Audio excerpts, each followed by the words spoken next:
buenas noches, bienvenidos. Una cena más, un programa más a este templo, no me cansaré de repetirlo, este templo de la gastronomía y de la cultura que es el riojano. Y hoy con un brillante y querido colega que además ahora es diputado regional del Partido Popular. Bienvenido, Íñigo Fernández. Muchas gracias, un placer poder charlar contigo y además en este sitio que, como dices, es un lugar muy especial.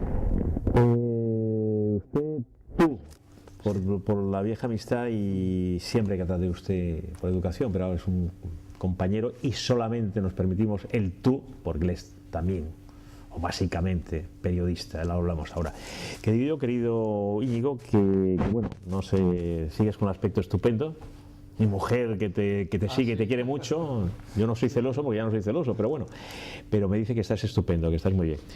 Que digo que no, un poquito de jamón, por ejemplo, tomamos así. ¿Sabes qué me gusta mucho aquí? Los caracoles. Fíjate, yo no acabo de... Sí, los caracoles, pues lo vuelven loco en general y aquí en el riojano... Pues mira, podemos probar si quieres. El caracoles al riojano, a la riojana se llama. Y luego un poquito ya, ¿no? Un poquito de pescado, alguna cosa. Y el vino que nos vamos a tomar. Vino, por supuesto, y luego un traguito, que tú eres muy ronero. Sí. No tanto como yo, no, tú eres muy gin tonic.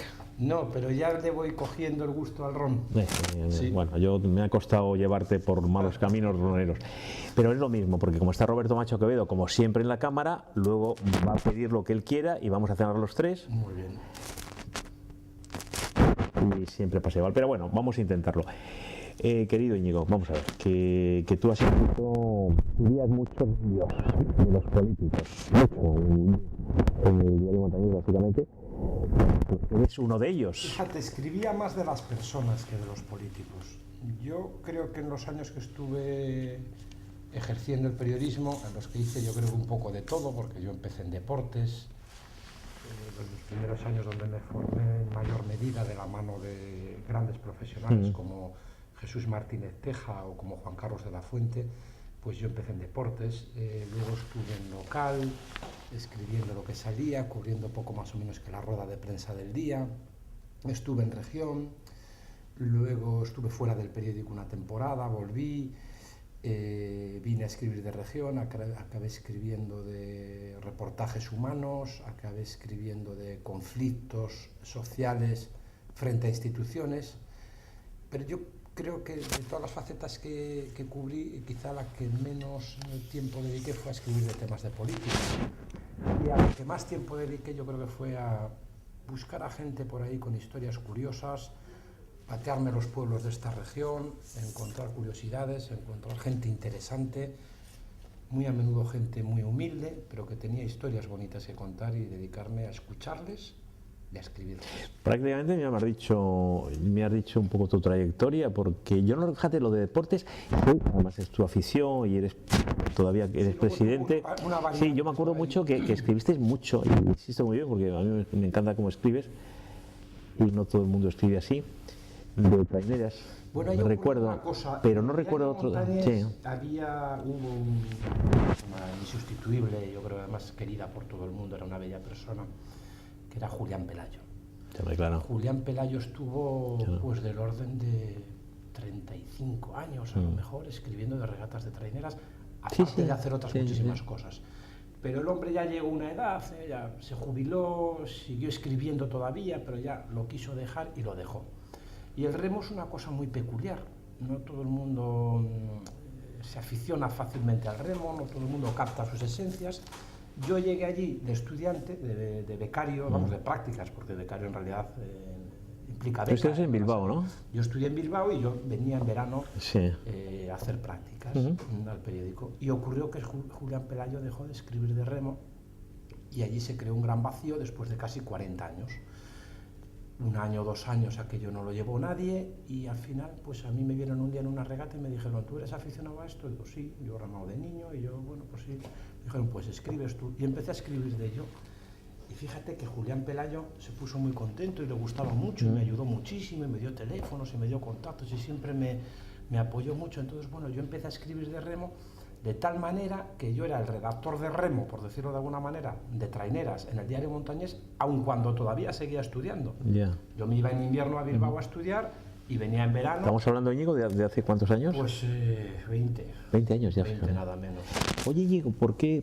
Perdona, sí, perdón, sí. Fue como, yo creo que además eso me ayudó a mí a meter la cabeza en el periódico, bueno, a tener mis contactos, a tener mis apoyos, la bendición de gente importante del periódico, como la del propio Julián Pelayo, que me quería muchísimo, y yo a él.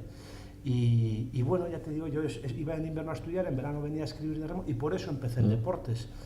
Y luego pues escribí de otras muchas cosas. Y fíjate, después de muchos años, luego estuve 7 años haciendo retransmisiones de regatas. Recuerdo perfectamente, Fíjate, es una faceta que recuerdo perfectamente. Aunque yo estaba en la SER y después en la COPE, pero me acuerdo perfectamente de ti. En la SER todavía. Yo estaba en la SER todavía, en la época tuya, sí. Hoy ya pasamos. Y yo en Onda Cero hacíamos las retransmisiones de regatas, además las hacíamos la misma retransmisión para las emisoras de Cantabria, Vizcaya y Guipúzcoa, hacíamos la misma retransmisión para todos. Aquí tuvo un gran éxito. Lo estuvimos haciendo 7 años y yo me divertí muchísimo. Yo me pasé con de la SER a la COPE, pues con Claudio Acebo. Nadie es perfecto en esta vida. Nuestro querido amigo Claudio. Bueno, ahí le tienes peleando, ¿eh? Sí, sí, hombre, yo lo quiero mucho, hombre. Hombre, yo tengo un matrimonio con él, obviamente profesional, de 30 años. Estuvimos en la calle, hombre, yo le quiero mucho. Sí, yo le quiero mucho, Claudio. Sí. Discuto mucho con él, pero le quiero mucho. Bueno, que vamos a lo nuestro. Oye, ¿por qué, querido Íñigo, por qué la política? ¿Por qué? ¿Cómo es tu fichaje? Y además un puesto importante, porque te ofrecen te salen en un puesto en la lista que vas a salir. Claro, mira, yo había tenido una experiencia previa que es en el centro derecha, ¿cómo dices tú? ¿Centro derecha? ¿Cómo es? Sí, porque tú eres un liberal toda la vida, sí, te lo dice un viejo amigo tuyo como soy yo, y yo discuto mucho contigo. Me lo dices con reproche. No, un reproche cariñoso. Hombre, yo decía pues sí me considero más o menos. Decía el general Perón, que decía el general Perón que hay que ser liberal en todo, no en política, pero bueno. Oye, no, perdona, dime, sí, que cómo cuéntalo. Sí, me situaría más en esa derecha más próxima, digamos, a... Es decir, yo creo que el Partido Popular de hoy es heredero de varias tradiciones de centro-derecha diferentes. La que representaba UCD, la que representaba Alianza Popular, y todo eso digamos que se hereda y con todo eso se forma un único partido. Yo me siento más en el centro que en la derecha. Respeto siempre a todo el mundo y todas las opiniones, pero me siento más en el centro, y creo que las sociedades de hoy en día, la gente también se siente ahí. Creo que tenemos que estar en esa línea. Yo lo estoy además por convicción. Me dices, ¿por qué en esto? Y te contesto, tuve una experiencia hace ya bastantes años en la que fui concejal en Santoña.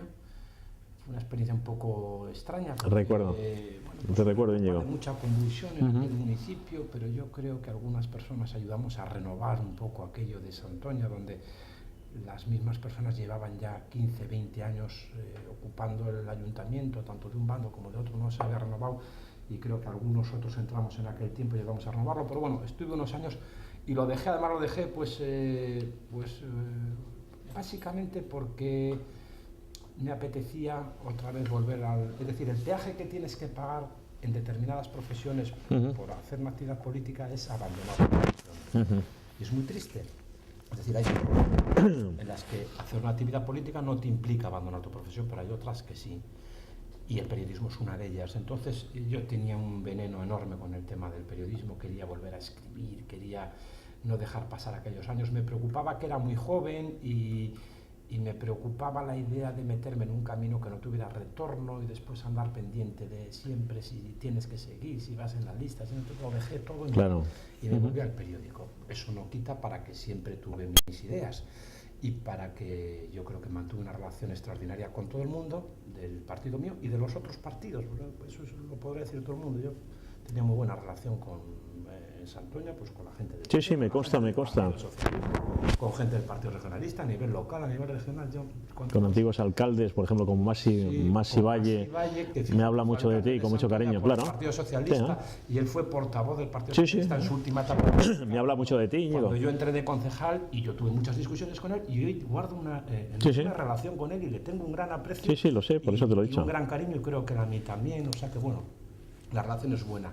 Lo que digo es que yo me volví y bueno, yo rompí, digamos que con toda la política y me dediqué a trabajar y con toda la ilusión. Y unos días antes de cerrarse la candidatura para las elecciones de 2011, recuerdo que era un domingo, me llamó por la noche Nacho Diego y me dijo: Íñigo, Yo había escrito una información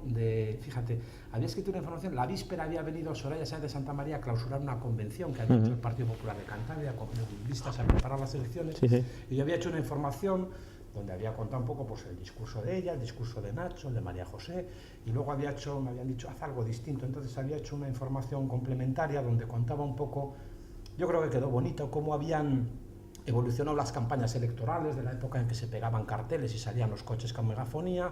Fíjate que estoy recordando tu artículo. Sí, lo estoy recordando. Además te lo comenté y creo que lo recorté. Sí, creo que lo tengo recortado. Quedó muy bien. Me estoy acordando, Íñigo. Uno cuando escribe sabe si ha hecho algo. Sí. ¿no? Déjate. Quedó muy bien. Me llamó Nacho por la noche y dije, siempre que te llamaba alguien era para protestar. Para reñirte. Esa es la verdad. Siempre para que reñirte. Jamás a un periodista le llama a nadie para felicitarle por lo que ha hecho. Solo llaman cuando es para protestar. Pero yo cuando vi la llamada dije, qué raro, Nacho, digo, me llama y pensé, no le ha gustado algo que he puesto, pero yo estaba tan seguro de que aquello había quedado bien, dije, no puede ser, ya ha quedado precioso esta información, y le cogí y me dice, llamo para complicarte la vida. Digo, porque a mí Nacho alguna vez me llamaba, vamos, no mucho, pero a veces me llamaba para preguntarme cosas relacionadas con la pesca, con los pescadores de Santoña, con Bocarte, con tal, y yo le contaba mi opinión, oye, ¿tú qué opinas de tal? Y decía, yo lo veo así. Teníamos amistad, yo le daba mis opiniones. Sí, sin ningún compromiso, como decía aquel. Sí, él me llama, tampoco era todos los días, pero de vez en cuando me llamaba y me decía, oye, ¿tú qué opinas de esto? Tal hombre se interesaba por las cosas de la pesca y yo le daba mi opinión. Y entonces, cuando me llamó para complicarte la vida. Digo, no sé qué quieres que te diga o que te tal. Dice, no, quiero complicarte la vida, quiero que vengas en la lista conmigo para salir. Y dije, bueno, ni se me había pasado por la cabeza nunca que me pudierais llamar para esto. Y sí, pues quiero que vengas, esto era un domingo. Resulta que como ya había trabajado ese sábado y ese domingo, libraba lunes y martes, dije, bueno, me lo cuentas un poco mejor viéndonos. ¿Te voy a ver mañana? Sí, ven a verme mañana. Fui el lunes a verle y ya el viernes lo anuncié en el periódico y el sábado se hizo pública la lista. O sea que eso fue la entrada. Yo siempre me he preguntado por qué pensó que yo podía aportar algo, porque digo, bueno, es una persona que ya estaba fuera, que no estaba en nada, que no estaba implicada en nada del partido y de repente te llaman y te llevan allí y bueno, me hizo muchísima ilusión y aquí estoy. Es complicado, pero lo voy a decir, es que es complicado y a mí me da un poco de vergüenza torera decirlo, pero es verdad, es una persona muy brillante y ustedes le conocen y la actuación parlamentaria que está teniendo Íñigo Fernández es verdaderamente de categoría. A mí me recuerda mucho a parlamentarios importantes, uno concretamente en Colombia, de mi querida y nunca olvidada Colombia, que luego fue presidente, Andrés Pastrana. Me recuerda muchísimo del estilo, de la forma de actuar y insisto que luego fue presidente, una actuación luego, en fin, con el tema guerrillero que es mejor no comentar, que yo soy más, y no lo niego tampoco de Uribe, soy uribista, pero bueno, parlamentariamente fue muy brillante. ¿Cómo ves, querido Íñigo Fernández, la situación, las titulares, como recordar tus viejas épocas, que volverás, estoy convencido, periodísticas? ¿Cómo es la situación política en Cantabria? Política y económica. Política, bueno, titular. Tienes que hacerlo ahora para escribir aquí. Se deriva de la situación económica. Sí, por eso.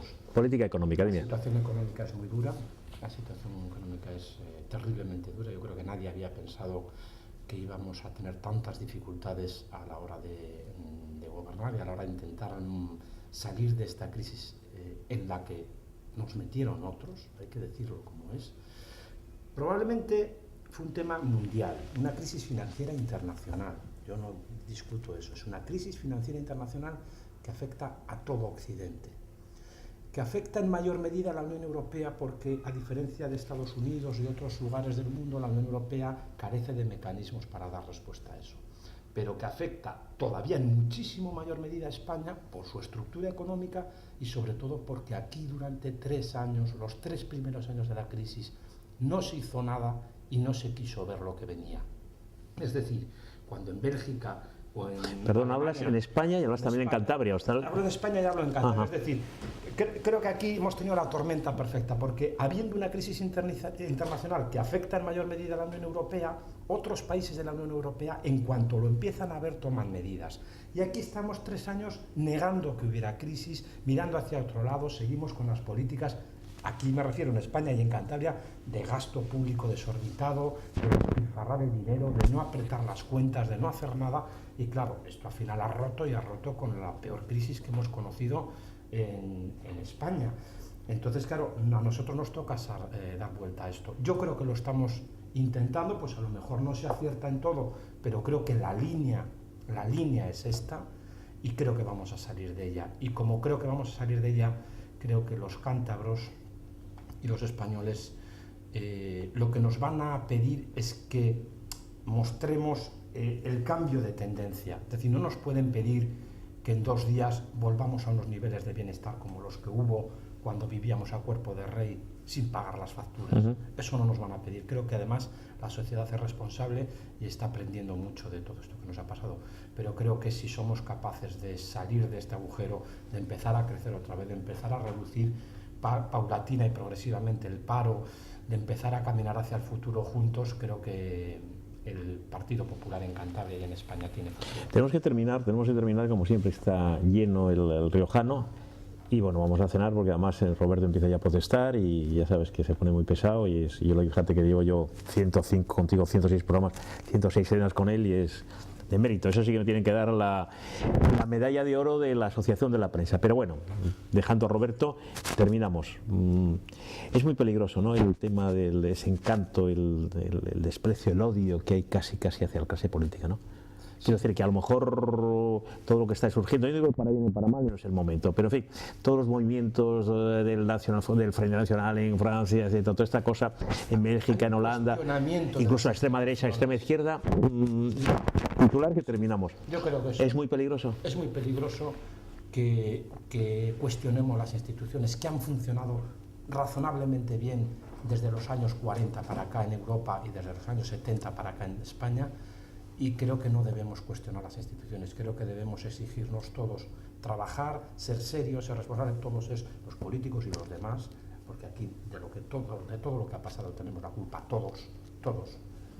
Pero creo que tenemos que trabajar con seriedad, los políticos por supuesto dar ejemplo, creo que tenemos que ser muy serios y muy respetuosos con la gente, pero creo que no debemos cuestionar instituciones que han funcionado tan bien como son las instituciones democráticas de la Unión Europea, y hay un enorme riesgo, lo vemos en Grecia con el voto a los neonazis, lo vemos en Francia con el voto a la extrema izquierda de Belenchon con un 13% del voto, o el Frente Nacional con el 19% en Francia, o el modelo italiano con un Beppe Grillo, un proyecto que nadie sabe en qué consiste, que obtiene el 20 y tantos % del voto simplemente por rechazo a los partidos. Bueno, ya ha desinflado bastante, pero en fin, el tema de Pepe Grillo es un poco... Pero bueno, y sobre todo es muy peligroso en esta situación que caigamos en manos de demagogos, porque a la gente hay que decirle la verdad y ser serios con ellos. Y creo que lo peligroso es que caigamos en manos de demagogos, y creo que en esta región tenemos un ejemplo muy cercano con un hombre que durante 8 años gobernó, llevó a esta región donde la llevó, y hoy dice que él tiene la solución a la crisis sacando un papeluco o escribiendo 3 apuntes en una pizarra. Los demagogos... Me dice el nombre, aunque me lo sé. Miguel Ángel Revilla. Los demagogos no nos van a sacar de esto, solo nos van a sacar políticos serios y de apoyo de la sociedad. Y pongo un ejemplo. Cuando uno está malo, tiene que ir al médico. Y a lo mejor no le curan un día, a lo mejor tarda varios días en curarle, pero quien le ha de curar es el médico, no el curandero. Y Miguel Ángel Revilla no es un médico, es un curandero de la política. Tenemos que terminar. Lo que sí voy a hablar con nuestro querido director, compañero querido, que es Gervasio Portilla, porque no el próximo miércoles, pero sí quiero, a ver, seguro que sí, que podemos volver a invitar a Íñigo Fernández a otra cena con nosotros en el Riojano, porque me han quedado muchísimas cosas en el vino. Nos queda Cuba. Yo que estoy intentando, queridos telespectadores, estoy intentando llevarle por el camino ronero y que no me cuesta, sigue siendo muy inglés, muy de, yo que soy de Malvinas Argentinas, sigue siendo muy gin tonic, y yo digo que el ron y el tequila. Queridos telespectadores, aquí estamos, sigan con nosotros, cenen cuando quieran con nosotros, avisan, eso ya se encarga Roberto Macho Quevedo. Y bueno, aquí estamos y muchísimas gracias por estar una vez más en este sitio, en este templo de la gastronomía, de la cultura y del todo, incluso para algunos de nosotros de mi generación, con recuerdos verdaderamente galantes, que diría aquel, como es el riojano de ayer, de hoy y de siempre. Muchísimas gracias, queridos telespectadores.